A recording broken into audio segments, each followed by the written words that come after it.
Haryana politics రంజుగా మారుతున్నాయి. ఇక్కడ political equations రోజు రోజుకు చేంజ్ అయిపోతున్నాయి. అంచనాలు రోజు రోజుకు మారిపోతున్నాయి. గెలుపు లెక్కలు కింద మీద అవుతున్నాయి. మొన్నటి వరకు కాంగ్రెస్ ఆప్ కలిసి ఎన్నికల సమరంలో పోరు సాగిస్తాయనుకుంటే ఇప్పుడు ఎవరికి వారు యమునా తీరే అంటున్నారు, పొత్తుకు నై అంటున్నారు. మరోవైపు రాష్ట్రంలో కుల సమీకరణలు ఏ పార్టీకి మేలు చేయబోతున్నాయనేది ఇప్పుడు ఇంట్రెస్టింగ్గా మారింది.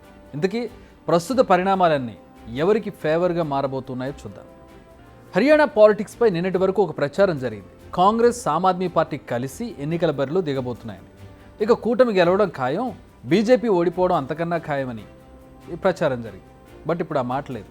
ఆప్ కాంగ్రెస్ సపరేట్గా పోటీ అన్నీ అంటే 90 అసెంబ్లీ స్థానాల్లో బరిలోకి దిగాలని డిసైడ్ అయ్యారు.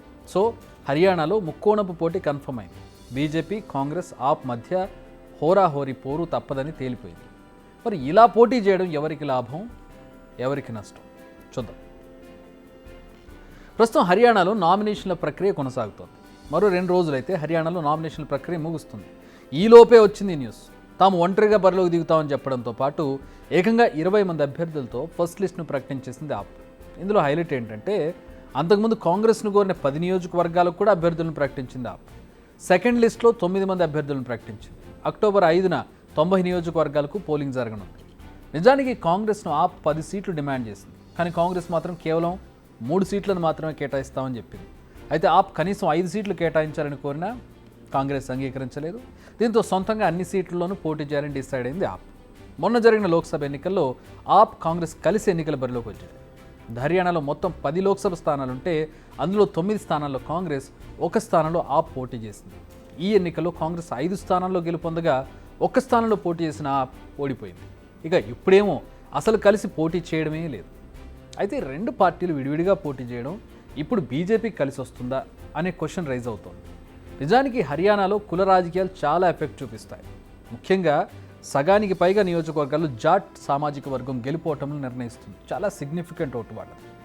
జాట్ల ఓట్లు ఎటు పడితే వారిదే గెలుపు అని చెప్పాలి. లోక్సభ ఎలక్షన్స్లో మెజారిటీ జాట్లు ఇండియా కూటమి వైపే ఉన్నారు.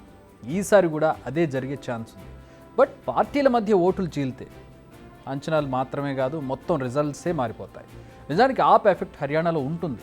ఇప్పుడు కూటమికి పడాల్సిన ఓట్లు ఆప్కు పడితే అది ఇండైరెక్ట్గా బీజేపీకి లాభం చేసినట్టు, ఎందుకంటే ఓట్లు చీలుతాయి. హర్యానా పాలిటిక్స్కు సంబంధించి మరో ఇంట్రెస్టింగ్ టాపిక్ ఏంటంటే ఇక్కడ పార్టీ ఏదైనా కూడా లాల్ కుటుంబాలదే పెత్తనం అని చెప్పాలి. 1966లో స్టేట్ ఏర్పడినప్పటి నుంచి దేవిలాల్, భజన్ లాల్, బన్సీలాల్ కుటుంబాలు చక్రం తిప్పుతూ వస్తున్నాయి. ఈ ముగ్గురు సీఎంలుగా పనిచేశారు. ఇప్పుడు వారి వారసులు వివిధ పార్టీల నుంచి ఎన్నికల బరిలోకి దిగుతున్నారు. Congress, BJP, Indian national Lokdal, Jannayak Janata party ఇలా వివిధ పార్టీల నుంచి వారసులు బరిలో ఉన్నారు. హర్యానా అనగానే రెజ్లర్ వినేష్ ఫోగట్ గురించి మాట్లాడుకోకపోతే ఎలా? వినేష్ ఫోగట్ జూలానా నియోజకవర్గం నుంచి పోటీ చేస్తున్నారు. 2009 నుంచి ఇప్పటి వరకు బీజేపీతో పొత్తులో ఉన్న పార్టీ ఇక్కడ గెలుస్తూ వస్తోంది. ఇప్పుడు కూడా సిట్టింగ్ ఎమ్మెల్యే అమర్జిత్ టికెట్ దక్కించుకున్నారు.